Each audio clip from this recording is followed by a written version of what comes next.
क्लीं चामुण्डाय विच्चे। ओम ऐं ह्रीं क्लीं चामुण्डाय विच्चे। सभी बोलिए ओम ऐं ह्रीं क्लीं चा। जय जगदम्बे नारायणी अम्बे जय जगदम्बे। श्री हरि श्री दुर्गा सप्तशती सचरित्र। ओम श्री दुर्गाय नमः। श्री दुर्गा अष्टोत्तर शत नाम स्तोत्रम। शंकर जी पार्वती जी से कहते हैं, कमला नयने अब मैं अष्टोत्तर शत नाम का वर्णन करता हूँ, सुनो। जिसके प्रसाद पाठ या श्रवण मात्र से परम साध्वी भगवती दुर्गा प्रसन्न हो जाती है। ओम सती साध्वी भवप्रीता भगवान शिव पर प्रीति रखने वाली भवानी भवमोचनी संसार बंधन से मुक्त करने वाली आर्या दुर्गा जया आघा त्रिनेत्रा शूल धारिणी पिनाक धारिणी चित्रा चंड घंटा प्रचंड स्वर से घंटा नाद करने वाली महातपा भारी तपस्या करने वाली मनन शक्ति बुद्धि बोध शक्ति अहंकारा अहंता का आश्रय चित्त रूपा चित्ता चित्ती चेतना सर्व मंत्रमयी सत्ता सत्य स्वरूपा सत्यानंद स्वरूपिणी अनंता जिनके स्वरूप का कहीं अंत नहीं भाविनी सबको उत्पन्न करने वाली भाव्या भावना एवं ध्यान करने योग्य भव्या कल्याण रूपा अभव्या जिससे बढ़कर भव्य कहीं है नहीं सदा गति शांभवी शिव प्रिया देव माता चिंता रत्न प्रिया सर्वविद्या दक्ष कन्या दक्ष यज्ञ विनाशिनी अपर्णा तपस्या के समय पत्ते को भी न रखने वाली अनेक वर्णा अनेक रंगों वाली पाटला लाल रंग वाली पाटलावती लाल गुलाब के फूल या लाल फूल धारण करने वाली पाटंबर परिधाना रेशमी वस्त्र पहनने वाली कल मंजूर रंजनी मधुर ध्वनि करने वाले मंजिर को धारण करके प्रसन्न रहने वाली अमय विक्रमा असीम पराक्रम वाली क्रूरा दैत्यों के प्रति कठोर सुंदरी सुर सुंदरी वन दुर्गा मातंगी मतंग मुनि पूजिता ब्राह्मी महेश्वरी ऐन्द्री कौमारी वैष्णवी चामुंडा वाराही लक्ष्मी पुरुषाकृति विमला उत्कर्षणी ज्ञाना क्रिया नित्या बुद्धिदा बहुला बहुल प्रेमा सर्ववाहन वाहना निशुंभ शुंभ हननी महिषासुर मर्दनी मधु केटव हंत्री चंड मुंड विनाशिनी सर्वासुर विनाशना सर्व दानव घातनी सर्व शास्त्रमयी सत्या सर्व शास्त्र धारिणी अनेक शस्त्र हस्ता अनेक शस्त्र धारिणी कुमारी एक कन्या केशोरी युवती यति अप्रोणा प्रोणा वृद्ध माता बलप्रदा महोदरी मुक्त केशी घोर रूपा महाबला अग्नि ज्वाला रौद्रमुखी काल रात्रि तपस्विनी नारायणी भद्रकाली विष्णु माया जलोधरी शिवदूती कराली अनंता विनाश रहिता परमेश्वरी कात्यायनी सावित्री प्रत्यक्षा ब्रह्मवादिनी देवी पार्वती जो प्रतिदिन दुर्गा जी के इस अष्टोत्तर शतनाम का पाठ करता है उसके लिए तीनों लोकों में कुछ भी असाध्य नहीं है। वह धन धान्य पुत्र स्त्री घोड़ा हाथी धर्म आदि चार पुरुषार्थ तथा अंत में सनातन मुक्ति भी प्राप्त कर लेता है। कुमारी का पूजन और देवी सुरेश्वरी का ध्यान करके पराभक्ति के साथ उनका पूजन करे, फिर अष्टोत्तर शत नाम का पाठ आरंभ करे। देवी जो ऐसा करता है उसे सब श्रेष्ठ देवताओं से भी सिद्धि प्राप्त होती है। राजा उसके दास हो जाते हैं, वह राज लक्ष्मी को प्राप्त कर लेता है। गोरोचन लाक्षा कुमकुम सिंदूर कपूर घी अथवा दूध चीनी और मधु इन वस्तुओं को एकत्र करके इनसे विधि पूर्वक यंत्र लिखकर जो विधिज्ञ पुरुष सदा उस यंत्र को धारण करता है वह शिव के तुल्य मोक्ष रूप हो जाता है। भोमवती अमावस्या की आधी रात में जब चंद्रमा शतभिषा नक्षत्र हो उस समय इस स्तोत्र को लिखकर जो इसका पाठ करता है वह संपत्तिशाली होता है। अथ देव्याय कवचम। ओम चंडिका देवी को नमस्कार है। मार्कंडे जी ने कहा, पितामह जो इस संसार में परम गोपनीय तथा मनुष्यों की सब प्रकार से रक्षा करने वाला है और जो अब तक आपने दूसरे किसी के सामने प्रकट नहीं किया हो, ऐसा कोई साधन मुझे बताइए। ब्रह्मा जी बोले, ब्राह्मण, ऐसा साधन तो एक देवी का कवच ही है, जो गोपनीय से भी परम गोपनीय पवित्र है तथा संपूर्ण प्राणियों का उपकार करने वाला है। महामुने, उसे श्रवण करो। देवी की 9 मूर्तियां हैं, जिन्हें नव दुर्गा कहते हैं। उनके पृथक पृथक नाम बतलाए जाते हैं। प्रथम नाम शैलपुत्री है, दूसरी मूर्ति का नाम ब्रह्मचारिणी है, तीसरा स्वरूप चंद्र घंटा के नाम से प्रसिद्ध है, चौथी मूर्ति को कुष्मांडा कहते हैं, पांचवी दुर्गा का नाम स्कंद माता है, देवी के छठे रूप को कात्यायनी कहते हैं, सातवां काल रात्रि और आठवां स्वरूप महागौरी के नाम से प्रसिद्ध है, नवी दुर्गा का नाम सिद्धिदात्री है। ये सब नाम सर्वज्ञ महात्मा वेद भगवान के द्वारा ही प्रतिपादित हुए हैं। जो मनुष्य अग्नि में जल रहा हो, रणभूमि में शत्रुओं से घिर गया हो, विषम संकट में फंस गया हो तथा इस प्रकार भय से आतुर होकर जो भगवती दुर्गा की शरण में प्राप्त हुए हों, उनका कभी कोई अमंगल नहीं होता। युद्ध के समय संकट में पड़ने पर भी उनके ऊपर कोई विपत्ति नहीं दिखाई देती। उन्हें शोक, दुख और भय की प्राप्ति नहीं होती।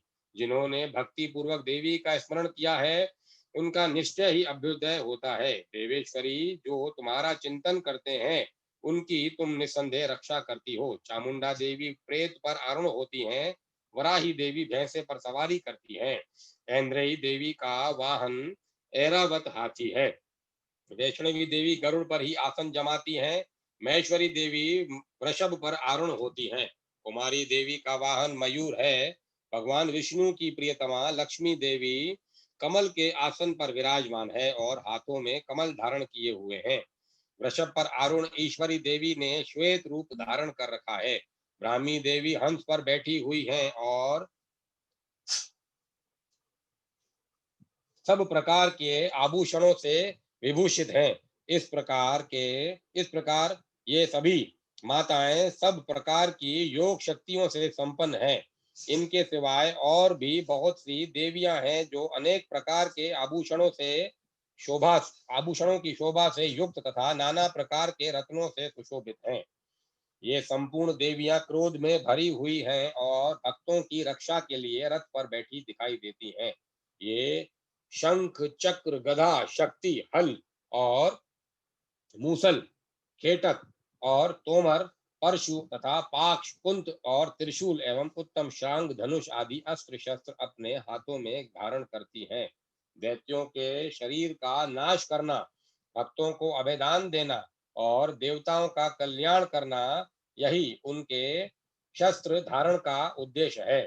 कवच आरंभ करने से पहले इस प्रकार प्रार्थना करनी चाहिए। महान रौद्र रूप, अत्यंत घोर पराक्रम, महान बल और महान उत्साह वाली देवी, तुम महान भय का नाश करने वाली हो, तुम्हें नमस्कार है। तुम्हारी ओर देखना भी कठिन है। शत्रुओं का भय बढ़ाने वाली जगदम्बिके, मेरी रक्षा करो। पूर्व दिशा में ऐन्द्रिय देवी इंद्र शक्ति मेरी रक्षा करे। अग्निकोण में अग्नि शक्ति, दक्षिण दिशा में वाराही देवी तथा नेतृत्व कोण में खड्ग धारणी देवी मेरी रक्षा करें। पश्चिम दिशा में वारुणी देवी और वाव्य कोण में मृग पर सवारी करने वाली देवी मेरी रक्षा करें। उत्तर दिशा में कौमारी देवी और ईशान कोण में शूल धारणी देवी रक्षा करें। ब्राह्मणी देवी, तुम ऊपर की ओर से मेरी रक्षा करो और वैष्णवी देवी नीचे की ओर से मेरी रक्षा करें। इसी प्रकार शव को अपना वाहन बनाने वाली चामुंडा देवी दसों दिशाओं में मेरी रक्षा करें। जया आगे से और विजया देवी पीछे की ओर से मेरी रक्षा करें। वाम भाग में अजिता देवी और दक्षिण भाग में अपराजिता देवी रक्षा करें। उदोतनी देवी शिखा की रक्षा करें। उमा देवी मेरे मस्तक पर विराजमान होकर रक्षा करें। ललाट में मालाधारी रक्षा करें और यशस्विनी देवी मेरी बहों का संरक्षण करें। बहों के मध्य भाग में त्रिनेत्रा देवी और नथनों की यम घंटा देवी रक्षा करें। दोनों नेत्रों के मध्य भाग में शांखनी देवी और कानों में द्वारवासिनी देवी मेरी रक्षा करें। कालिका देवी कपोलों की तथा भगवती शांकरी कानों के मूल भाग की रक्षा करें। नासिका में सुगंधा और ऊपर के होंठ में चर्चिका देवी रक्षा करें। नीचे के होंठ में अमृत कला और जीवा में सरस्वती देवी रक्षा करें। कौमारी देवी दांतों की और चंडिका देवी कंठ प्रदेश की रक्षा करें।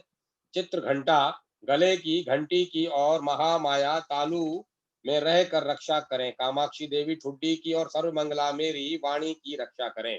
भद्रकाली ग्रीवा में और धनुर्धरी पुष्टवंश मेरुदंड में रहकर रक्षा करें। कंठ के बाहरी भाग में नील ग्रीवा और कंठ की नली में नलकुबरी रक्षा करें। दोनों कंधों में खडगनी और मेरी दोनों भुजाओं की वज्रधारणी देवी रक्षा करें।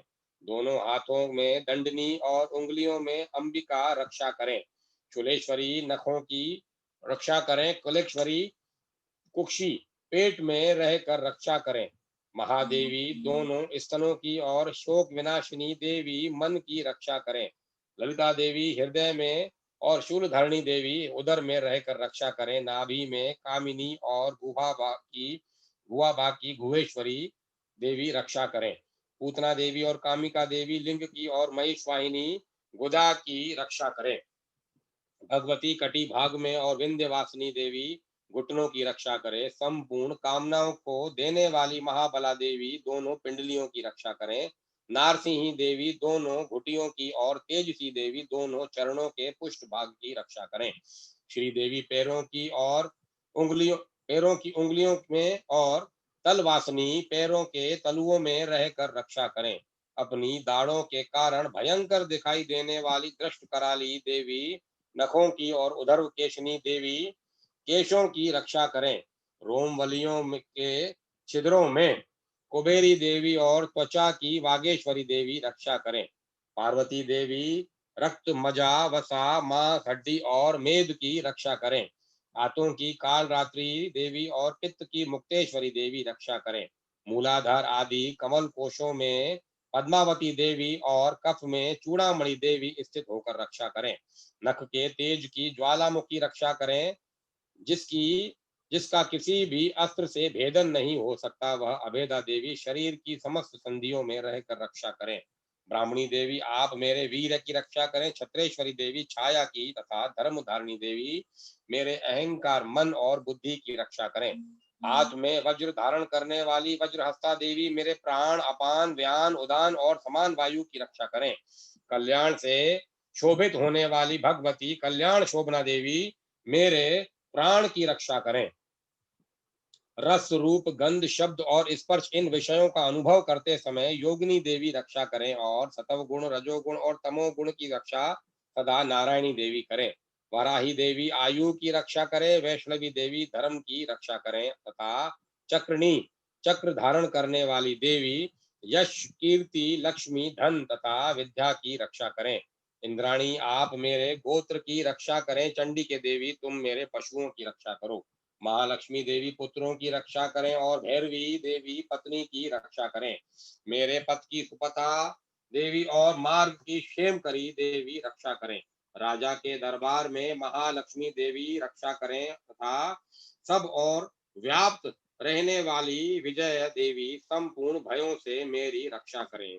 देवी जो स्थान कवच में नहीं कहा गया है अतएव रक्षा से रहित है, वह सब तुम्हारे द्वारा सुरक्षित हो, क्योंकि तुम विजयशालिनी देवी और पाप नाशिनी देवी हो। यदि अपने शरीर का भला चाहे तो मनुष्य बिना कवच के कहीं एक पग भी न जाए।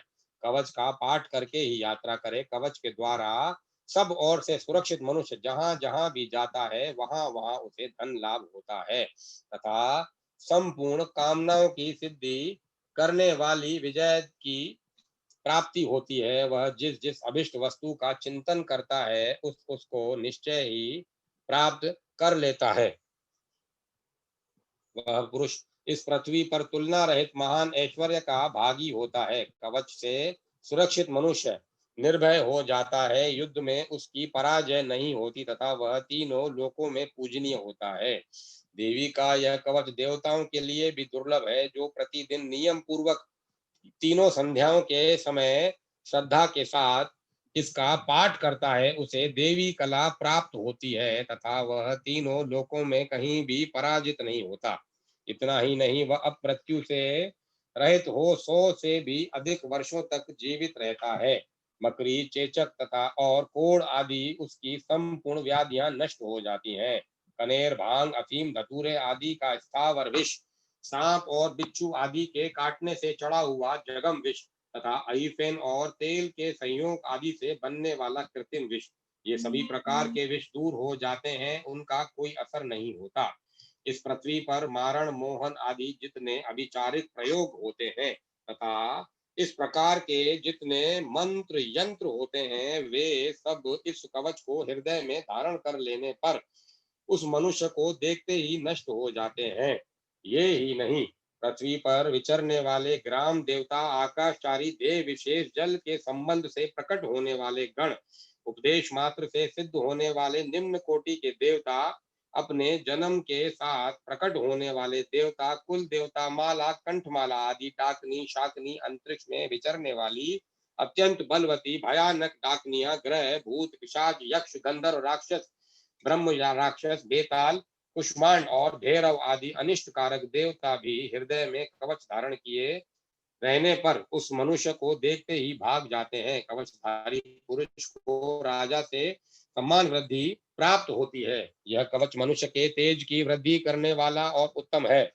कवच का पाठ करने वाला पुरुष अपनी कीर्ति से विभूषित भूतल पर अपने सुयश के साथ साथ वृद्धि को प्राप्त होता है। जो पहले कवच का पाठ करके उसके बाद सप्तशती चंडी का पाठ करता है, उसकी जब तक वन, पर्वत और कारणों से यह पृथ्वी टिकी रहती है, तब तक यहाँ पुत्र, पौत्र आदि संतान परंपरा बनी रहती है। फिर देह का अंत होने पर वह पुरुष भगवती महामाया के प्रसाद से उस नित्य परम पद को प्राप्त होता है, जो देवताओं के लिए भी दुर्लभ है।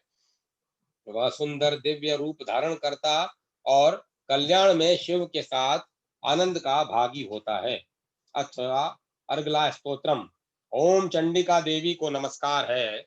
मार्कंडे जी कहते हैं, जयंती, मंगला, काली, भद्रकाली, कपालिनी, दुर्गा, क्षमा, शिवा, धात्री, स्वाहा और सुधा, इन नामों से प्रसिद्ध जगदम्बिके, तुम्हें मेरा नमस्कार हो। देवी चामुंडे, तुम्हारी जय हो। संपूर्ण प्राणियों की पीड़ा हरने वाली देवी, तुम्हारी जय हो। सब में व्याप्त रहने वाली देवी, तुम्हारी जय हो। काल रात्रि, तुम्हें नमस्कार हो। मधु और केटव को मारने वाली तथा ब्रह्मा जी को वरदान देने वाली देवी, तुम्हें नमस्कार है। तुम मुझे रूप आत्म स्वरूप का ज्ञान दो। जय। मोह पर विजय दो। यश, मोह विजय तथा ज्ञान प्राप्ति रूप यश दो। और काम, क्रोध आदि शत्रुओं का नाश करो। महिषासुर का नाश करने वाली तथा भक्तों को सुख देने वाली देवी, तुम्हें नमस्कार है। तुम रूप दो, जय दो, यश दो और काम, क्रोध आदि शत्रुओं का नाश करो। रक्त बीज का वध और चंड मुंड का विनाश करने वाली देवी, तुम रूप दो, जय दो, यश दो और काम, क्रोध आदि शत्रुओं का नाश करो। शुंभ और निशुंभ तथा धूम्रलोचन का मर्दन करने वाली देवी, तुम रूप दो, जय दो, यश दो और काम, क्रोध आदि शत्रुओं का नाश करो। सबके द्वारा वंदित युगल चरणों वाली तथा संपूर्ण सौभाग्य प्रदान करने वाली देवी, तुम रूप दो, जय दो, यश दो और काम, क्रोध आदि शत्रुओं का नाश करो। देवी, तुम्हारे रूप और चरित्र अचिंत्य हैं। तुम समस्त शत्रुओं का नाश करने वाली हो। रूप दो, जय दो, यश दो और काम, क्रोध आदि शत्रुओं का नाश करो। पापों को दूर करने वाली चंडिके, जो भक्ति पूर्वक तुम्हारे चरणों में सर्वदा मस्तक झुकाते हैं, उन्हें रूप दो, जय दो, यश दो उन और उनके काम, क्रोध आदि शत्रुओं का नाश करो। रोगों का नाश करने वाली चंडिके, जो भक्ति पूर्वक तुम्हारी स्तुति करते हैं, उन्हें रूप दो, जय दो, यश दो और उनके काम, क्रोध आदि शत्रुओं का नाश करो। चंडिके, इस संसार में जो भक्ति पूर्वक तुम्हारी पूजा करते हैं, उन्हें रूप दो, जय दो, यश दो और उनके काम, क्रोध आदि शत्रुओं का नाश करो। मुझे सौभाग्य और आरोग्य दो, परम सुख दो, रूप दो, जय दो, यश दो और मेरे काम, क्रोध आदि शत्रुओं का नाश करो। जो मुझसे द्वेष रखते हो, उनका नाश और मेरे बल की वृद्धि करो। रूप दो, जय दो, यश दो और मेरे काम, क्रोध आदि शत्रुओं का नाश करो। देवी, मेरा कल्याण करो, मुझे उत्तम संपत्ति प्रदान करो। रूप दो, जय दो, यश दो और काम, क्रोध आदि शत्रुओं का नाश करो। अंबिके, देवता और असुर दोनों ही अपने माथे के मुकुट की मणियों को तुम्हारे चरणों पर घिसते रहते हैं। तुम रूप दो, जय दो, यश दो और काम क्रोध आदि शत्रुओं का नाश करो। तुम अपने भक्त जनों को विद्वान, यशस्वी और लक्ष्मीवान बनाओ तथा रूप दो, जय दो, यश दो और उसके काम क्रोध आदि शत्रुओं का नाश करो।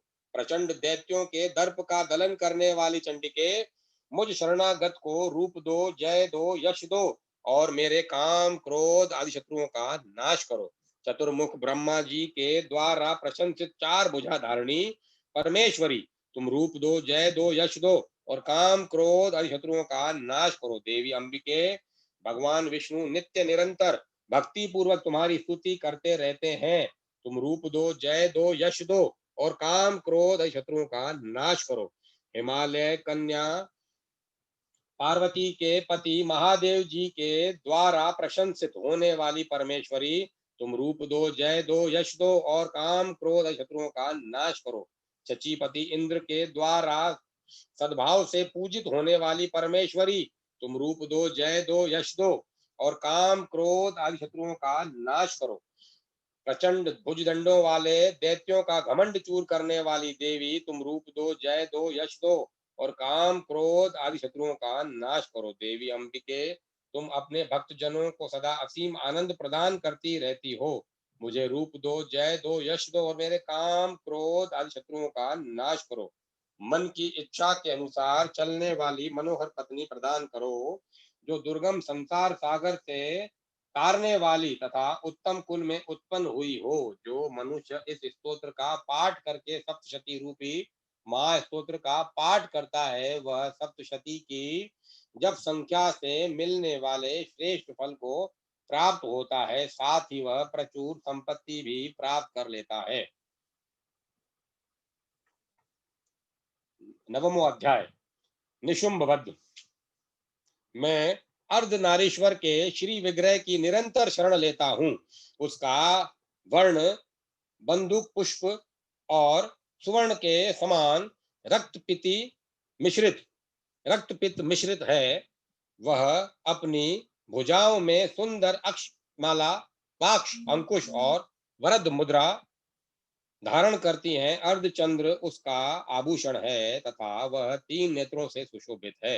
राजा ने कहा, भगवान, आपने रक्त बीज के वध से संबंध रखने वाला देवी चरित्र का यह अद्भुत महात्म्य मुझे बतलाया है।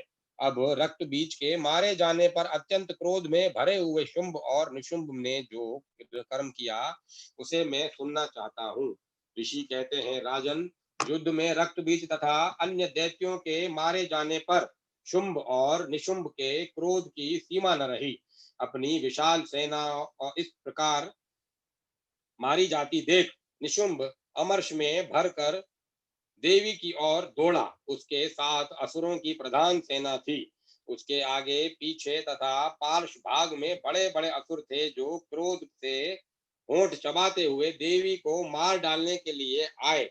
महापराक्रमी शुंभ भी अपनी सेना के साथ मात्र गणों से युद्ध करके क्रोधवश चंडिका को मारने के लिए आ पहुंचा।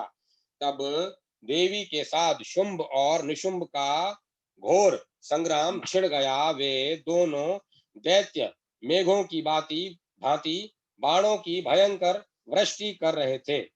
उन दोनों के चलाए हुए बाणों को चंडिका ने अपने बाणों के समूह से तुरंत काट डाला और शस्त्र समूहों की वर्षा करके उन दोनों दैत्यपतियों के अंगों में भी चोट पहुंचाई। निशुंभ ने तीखी तलवार और चमकती हुई ढाल लेकर देवी के श्रेष्ठ वाहन सिंह के मस्तक पर प्रहार किया।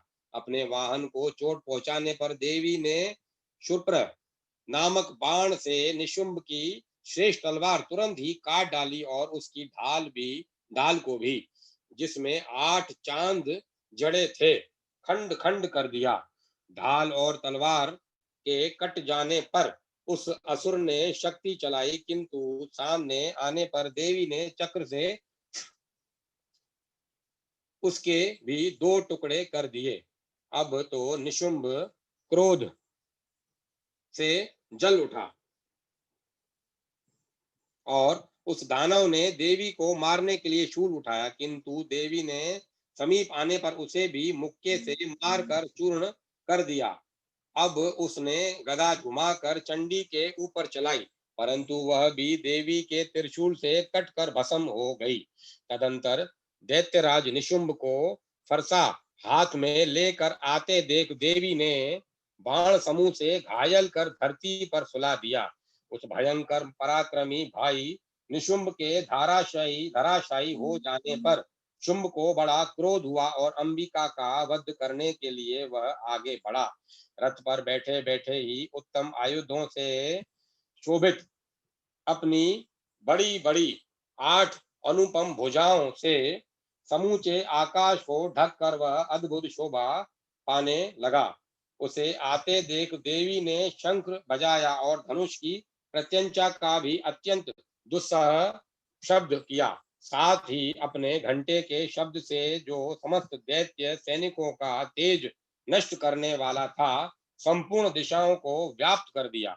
तदंतर सिंह ने भी अपनी दहाड़ से, जिसे सुनकर बड़े बड़े गजराजों का महान मद दूर हो जाता था, आकाश पृथ्वी और दसों दिशाओं को गुंजा दिया। फिर काली ने आकाश में उछलकर अपने दोनों हाथों से पृथ्वी पर आघात किया। उससे ऐसा भयंकर शब्द हुआ जिससे पहले के सभी शब्द शांत हो गए। तत्पश्चात शिवदूती ने दैत्यों के लिए अमंगलजनक अट्टहास किया। इन शब्दों को सुनकर समस्त असुर थर्रा उठे, किंतु शुंभ को बड़ा क्रोध हुआ। उस समय देवी ने जब शुंभ को लक्ष्य करके कहा, ओ दुरात्मा, खड़ा रह, खड़ा रह। तभी आकाश में खड़े हुए देवता बोल उठे, जय हो, जय हो। शुंभ ने वहां आकर ज्वालाओं से युक्त अत्यंत भयानक शक्ति चलाई। अग्नि में पर्वत के समान आती हुई उस शक्ति को देवी ने बड़े भारी लूके से दूर हटा दिया। उस समय शुंभ के सिंहनाद से तीनों लोग गूंज उठे। राजन, उसकी प्रतिध्वनि से वज्रपात के समान भयानक शब्द हुआ, जिससे सब शब्दों को जिसने अन्य सब शब्दों को जीत लिया।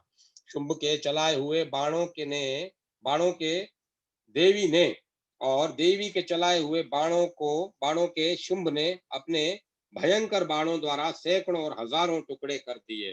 तब क्रोध में भरी हुई चंडिका ने शुंभ को शूल से मारा। उसके आघात से मूर्छित हो वह पृथ्वी पर गिर पड़ा। इतने में ही निशुंभ को चेतना हुई और उसे धनुष हाथ में लेकर बाणों द्वारा देवी काली तथा सिंह को घायल कर डाला। फिर उस दैत्यराज ने 10,000 बाहें बनाकर चक्रों के प्रहार से चंडिका को आच्छादित कर दिया। तब दुर्गम पीड़ा का नाश करने वाली भगवती दुर्गा ने कुपित होकर अपने बाणों से उन चक्रों तथा बाणों को काट गिराया। यह देख निशुंभ दैत्य सेना के साथ चंडिका का वध करने के लिए हाथ में गदा ले बड़े वेग से दौड़ा। उसके आते ही चंडी ने तीखी धार वाली तलवार से उसकी गदा को शीघ्र ही काट डाला। तब उसने शूल हाथ में ले लिया। देवताओं को पीड़ा देने वाले निशुंभ को शूल हाथ में लिए आते देख चंडिका ने वेग से चलाए हुए अपने शूल को उससे अपने शूल से उसकी छाती छेद डाली। शूल से विदीर्ण हो जाने पर उसकी छाती से एक दूसरा महाबली और महापराक्रमी पुरुष खड़ी रह कहता हुआ निकला। उस निकलते हुए पुरुष की बात सुनकर देवी ठठाकर हंस पड़ी और खड्ग से उन्होंने उसका मस्तक काट डाला। फिर तो वह पृथ्वी पर गिर पड़ा। तदंतर से अपनी दाढ़ों से असुरों की गर्दन कुचल कर खाने लगा। यह बड़ा भयंकर दृश्य था।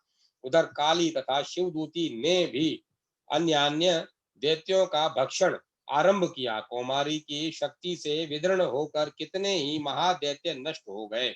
ब्राह्मणी के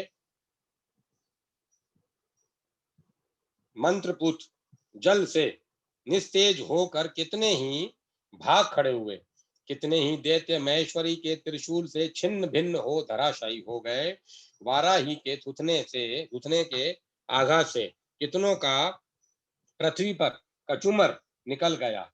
वैष्णवी ने भी अपने चक्रों से दानवों के टुकड़े टुकड़े कर डाले। इंद्रिय के हाथ से छूटे हुए वज्र से भी कितने ही की प्राणों से हाथ धो बैठे।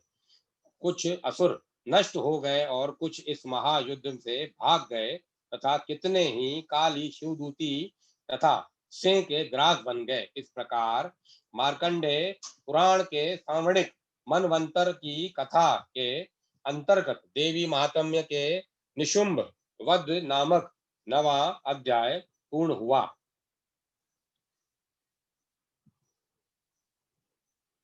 10वां अध्याय शुंभ वध में मस्तक पर अर्ध चंद्रमा धारण करने वाली शिव शक्ति रूप स्वरूपा भगवती कामेश्वरी का हृदय से चिंतन करता हूँ। वे तपाए हुए स्वर्ण के समान सुंदर है। सूर्य, चंद्रमा और अग्नि ये ही तीन उनके नेत्र हैं तथा वे अपने मनोहर हाथों में धनुष, बाण, अंकुश, पाश और शूल धारण किए हुए हैं। ऋषि कहते हैं, राजन, अपने प्राणों के समान प्यारे भाई निशुंभ को मारा गया देख तथा सारी सेना का संहार होता जान शुंभ ने कुपित होकर कहा, दुष्ट दुर्गे, तू बल के अभिमान में आकर झूठ मूठ का घमंड न दिखा। तू बड़ी माननी बनी हुई है किंतु दूसरी स्त्रियों के बल का सहारा लेकर लड़ती है।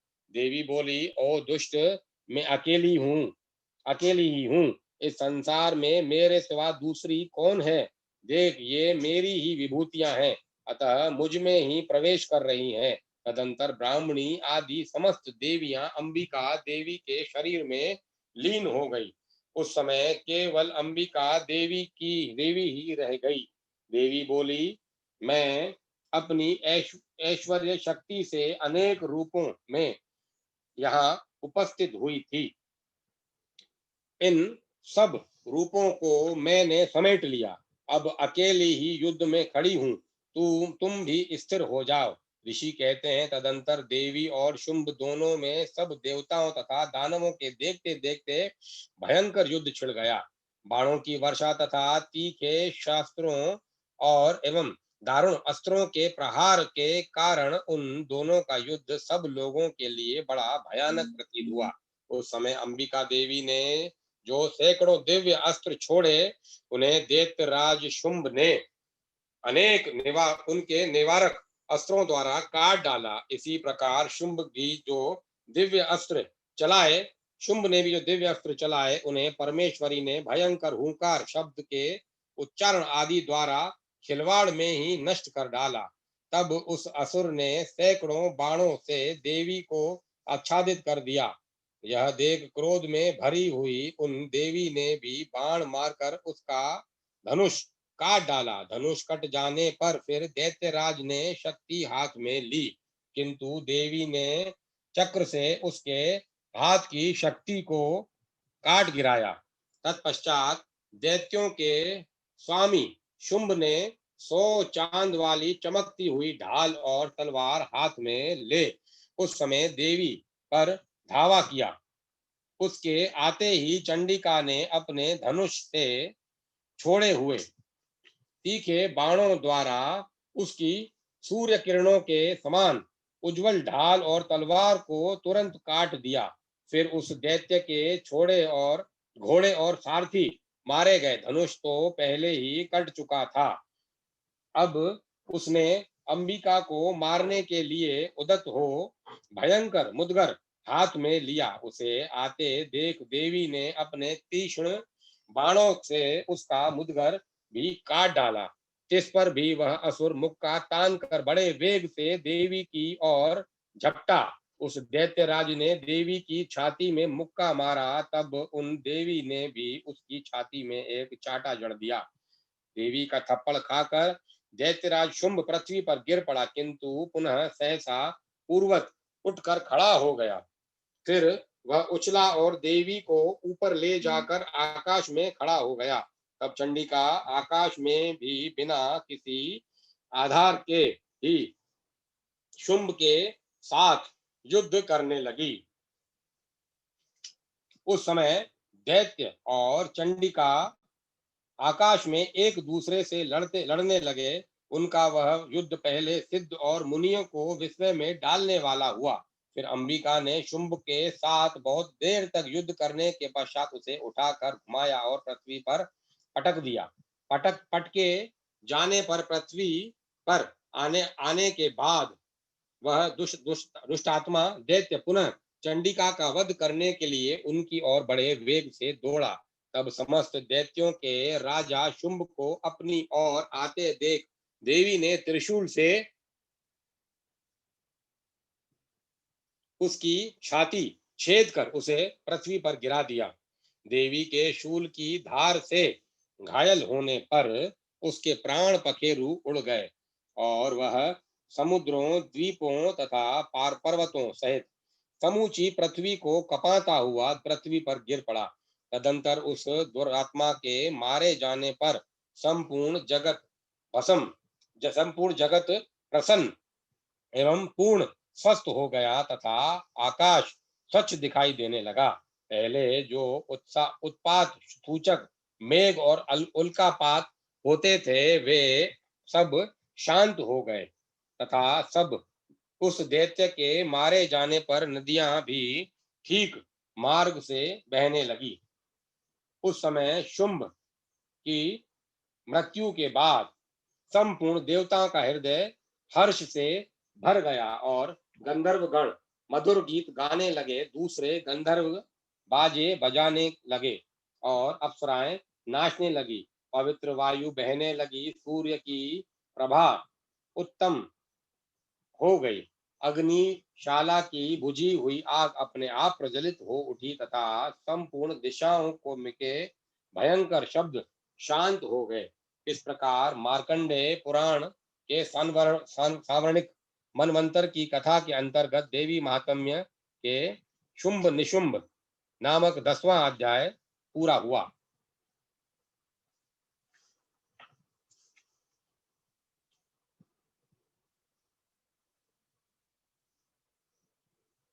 अब ये 13 अध्याय का है दुर्गा सप्तशती माँ का जो ये स्तोत्र पाठ।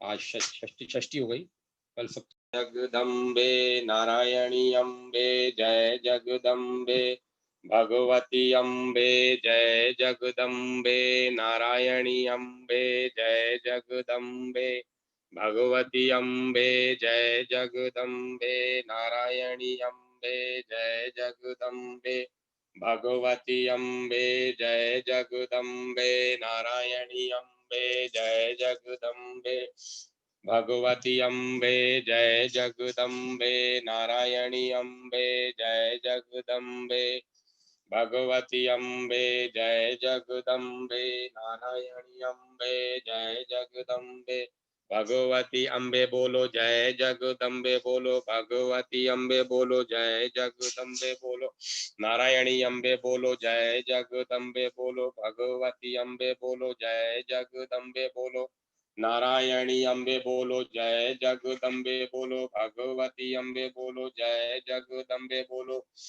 नारायणी अम्बे बोलो जय जगदम्बे बोलो भगवती अम्बे बोलो जय जगदम्बे बोलो नारायणी अम्बे बोलो जय जगदम्बे बोलो भगवती अम्बे बोलो जय जगदम्बे बोलो नारायणी अम्बे बोलो जय जगदम्बे बोलो जय भवानी जय अम्बे जय भवानी जय अम्बे जय भवानी जय अम्बे जय भवानी जय अम्बे जय भवानी जय अम्बे जय भवानी जय अम्बे जय भवानी जय अम्बे जय भवानी जय अम्बे जय भवानी जय जय भगवती मात की जय जय माँ दुर्गा मात की जय जय क्षमादात्री जय शूलधारिणी जय चक्रधारिणी जय कात्यायनी जय मनसा देवी जय चामुंडा देवी जय चंडिका देवी जय भद्रकाली जय कपालिनी जय कात्यायनी जय बगुलामुखी